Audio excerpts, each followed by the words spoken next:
Postoji više načina da razmnožite ruže koje vam se dopadaju. Najjednostavniji način razmnožavanja ruža je pomoću reznica.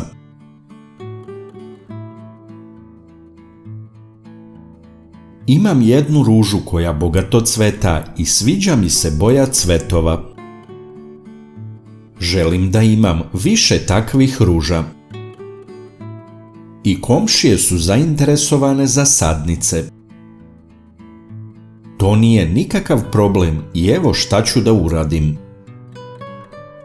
Za razmnožavanje ruža sečem jednogodišnji izdanak sa matične biljke. Ovo se radi krajem leta i početkom jeseni. Od tog jednog izdanka je moguće dobiti više reznica. Reznice su mi dužine oko 20 cm. Donji deo reznice sečem makazama ukoso pod uglom od 45 stepeni. Gornji deo reznice sečem ravno.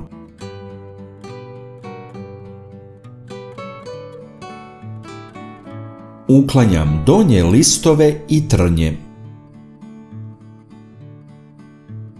Donji deo reznice može da se premaže cimetom koji je dobar kao prirodni hormon za ožiljavanje reznica. Gornji deo reznice može da se premaže sa kalemarskim voskom radi zaštite i sprečavanja isušivanja reznice. Za ožiljavanje reznica ruža koristim krompir.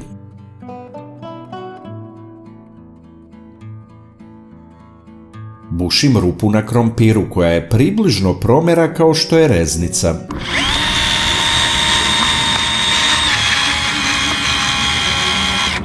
Zatim zabodem reznicu u krompir.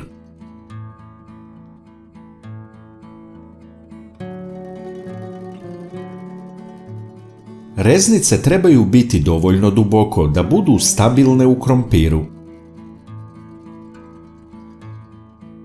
Možda je malo čudno, ali krompir obezbeđuje vlagu i hranjive sastojke koji su preko potrebni reznici za oživljavanje.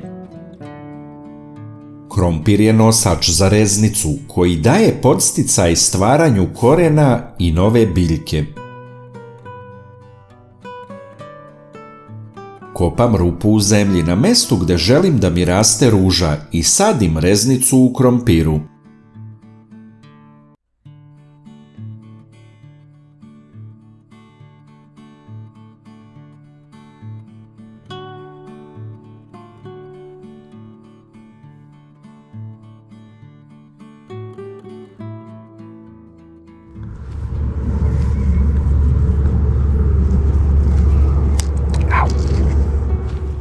Pazite na trnje da vas ne ubode.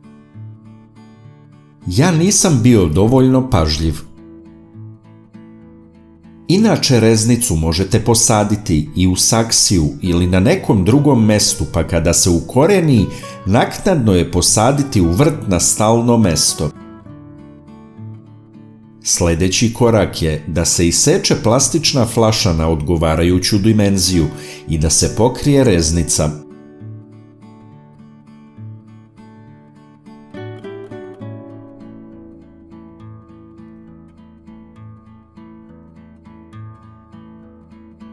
Ona obezbeđuje odgovarajuće uslove u pogledu toplote i vlažnosti i štiti reznicu od mraza tokom zime.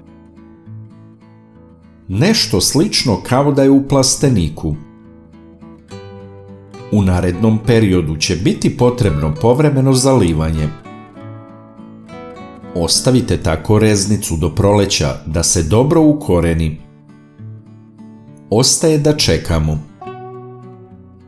Ne morate da vadite reznice iz zemlje da vidite ima li korena, jer ćete prve znake života ruže primetiti na nadzemnom delu reznica. Najlakši način da podržite naš rad je da lajkujete video. Kliknete na dugme prati, zatim na zvonce i na kraju potvrdite zvonce. Ovo za nas znači mnogo. Hvala vam na podršci.